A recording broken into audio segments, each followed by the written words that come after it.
Hello. ওকে, তাহলে আমরা এখন এটাকে যদি হচ্ছে যে ন্যান্ড গেট দিয়ে সলভ করতে চাই, তাহলে খেয়াল করে দেখো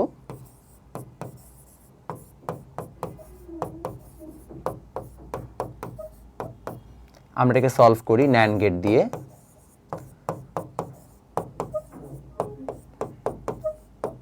টোটালটার উপরে একটা ডাবল বার দিয়ে দিই, দিয়ে বাস, খুবই সিম্পল কাজ। আমি আগেও বলেছিলাম ন্যান্ড গেটটা সহজ।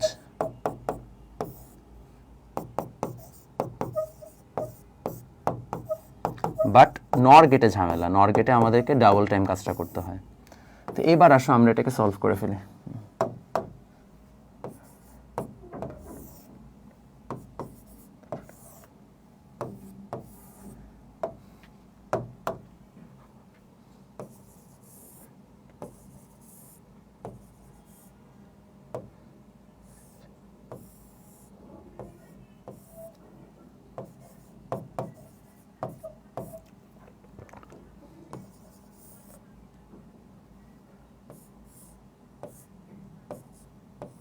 বি বার লাগতে একটা ভুলে গেছি, বি বার।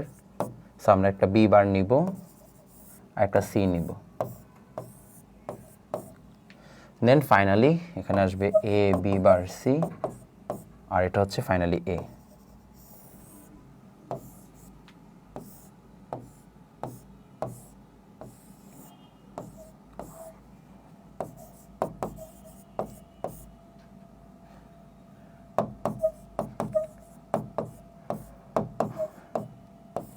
না, এই হচ্ছে আমাদের টোটাল অ্যান্সার। তাহলে আমরা খুব সিম্পলি কিন্তু হচ্ছে যে প্রপারলি টোটাল অ্যান্সারটা হচ্ছে যে বের করতে পারলাম। ক্লিয়ার? কারো সমস্যা আছে?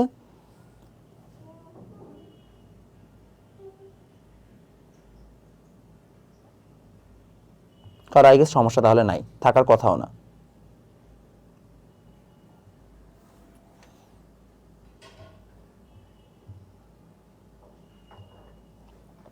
এখন চলে আসি এটার পরবর্তীতে, ন্যান্ড গেটের পরে আমাদের এখানে আছে হচ্ছে এইটা। তাহলে এটা আমরা নর গেট দিয়ে সলভ করতে যাচ্ছি। আমরা দুইটা উদাহরণ দেখলে বাকিগুলো তোমরা নিজেরা প্র্যাকটিস করেই পারবা। তাহলে আমরা কি করব বলেছিলাম, অ্যান্ড প্রোডাক্টের উপর ডাবল বার। এখন তো বলতে আমরা বিসির উপরে দিই, তাহলে ডাবল বার দিই, লাভ আছে, একই তো কথা হবে না ডিসির উপরে ডাবল বার দিলে, খুব একটা কোনো ডিফারেন্স নাই, কারণ বিসি এমনি ভাঙা যায়। এখন জাস্ট তার উপরে টোটাল হোল বার দাও,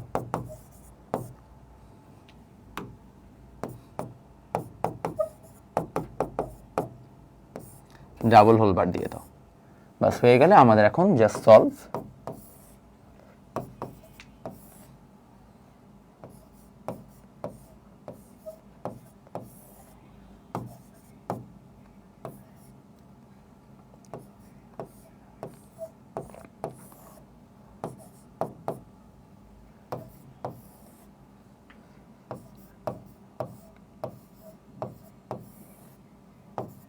এটা গেল। তাহলে আমরা এখান থেকে এবার আর বি বারটাকে নিয়ে নিই,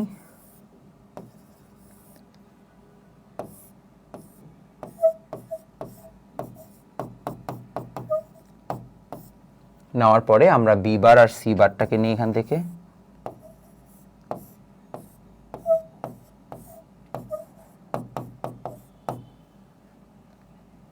ও সরি বি বার সি বারকে তো আমরা এখানে নিব না, আমরা সবগুলোর কারণে একবারে জাস্ট একটা টান দিয়ে দিব, শেষ। তাহলে আমরা এখন এখান থেকে এ টানবো, বি বার টানবো, সি বার টানবো, টান দিয়ে আমরা সবগুলোকে জাস্ট একটা নর গেট অ্যাপ্লাই করে দিব।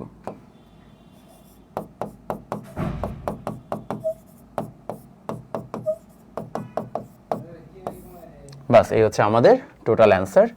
লাস্টে আমাদের আরেকটা নর গেট অ্যাপ্লাই করতে হবে।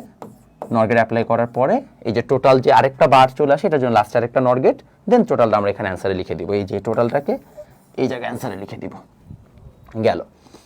নর গেটের পরে আমরা এখন চলে আসবো হচ্ছে সেম কোয়েশ্চেনটাকে যদি ন্যান্ড গেট দিয়ে সলভ করতে বলে। ন্যান্ড গেট দিয়ে সলভ করা আরো সোজা, জাস্ট ডাবল বার দিয়ে দাও, তাহলে এ বার, A B double bar, A bar, A B bar, BC. Solve করে ফেলেন। এ বি সি, এবারটাকে নিয়ে নিই। এখন চলে আসেন, এ আর বি হচ্ছে আগে আমরা ন্যান্ড গেট করে নিই, তাহলে এ বি বার চলে আসবে। এখন এই জায়গায় এ বার আছে, এ বি বার আছে, বি একটা নিব, সি একটা নিব, নিয়ে বাস আমরা আরেকটা ন্যান্ড গেট অ্যাপ্লাই করে দিব। করে দিলে আমাদের টোটাল অ্যান্সার চলে আসলো। তাহলে আমরা আই গেস শুধুমাত্র ন্যান্ড অথবা শুধুমাত্র নর দিয়ে যে কোনো সার্কিটকে কিভাবে এক্সপ্রেস করা যায় আই গেস আমরা তখন একটা বুঝে ফেলেছি। এখন এই জায়গায় আমাদের আরেকটা এক্সাম্পল দেওয়া আছে, এই দুইটা এক্সাম্পল তোমরা অবশ্যই নিজে নিজে ট্রাই করবা। এখানে আমি একটা জাস্ট সলভ করে দিচ্ছি, বলা হচ্ছে এই ফাংশনটাকে শুধুমাত্র মৌলিক গেটের সাহায্যে এক্সপ্রেস করো। এটা যদিও আমাদের এটার অংশ না, বাট স্টিল করাই দিই, শুধুমাত্র মৌলিক গেট। তাহলে কি প্রথমে এ বি বানাই, তারপরে এ প্লাস বি বানাই, দেন এটাকে নট গেট করি, আর এটা হচ্ছে এই দুইটাকে পরবর্তীতে আমরা হচ্ছে যে আবার কি করব, আগে অর গেট করি, দেন ফাইনালি এটাকে আমরা আবার নট গেট অ্যাপ্লাই করি।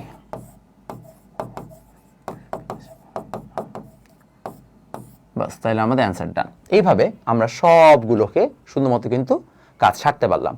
তো আমাদের ইউনিভার্সাল লজিক গেটেড শেষ। তোমাদের দেখবা হচ্ছে যে ফাইল সেকশনে এক্সারসাইজ নামে একটা হচ্ছে আলাদা করে ড্রাইভ দেওয়া আছে ফিচার্ড পোস্টটাতে। তো ওই ফাইল সেকশন ফিচার্ড পোস্টে দেখবা স্লাইডসে এক্সারসাইজ দেওয়া আছে। এক্সারসাইজ অফ লজিক গেটের মধ্যে আমি প্রায় 10টা এক্সারসাইজ দিয়েছি। ওইটা নিজ দায়িত্বে অবশ্যই করে ফেলবা, করে তারপরে হচ্ছে যে আমাকে বলতে পারো যে ভাই আমি করেছি, আপনি একটু দেখে নেন। সো অবশ্যই হচ্ছে যেগুলো লিখিতভাবে প্র্যাকটিস করবো, এখানে আমি সলিউশন সহ দিয়ে রেখেছি, বাট প্র্যাকটিস করো। প্র্যাকটিস না করলে লজিক সার্কিট কিন্তু কিছুই বুঝতে পারবে না। এটা আমি জাস্ট নিজে নিজে করে দিচ্ছি, তোমার কাছে মনে হচ্ছে হ্যাঁ ভাইয়া মনে তো হচ্ছে সহজ, আমিও পারবো, বাট দেখবা যে পরীক্ষার হলে যে কিছুই পারছো না। সো অবশ্যই প্র্যাকটিস করে ফেলো।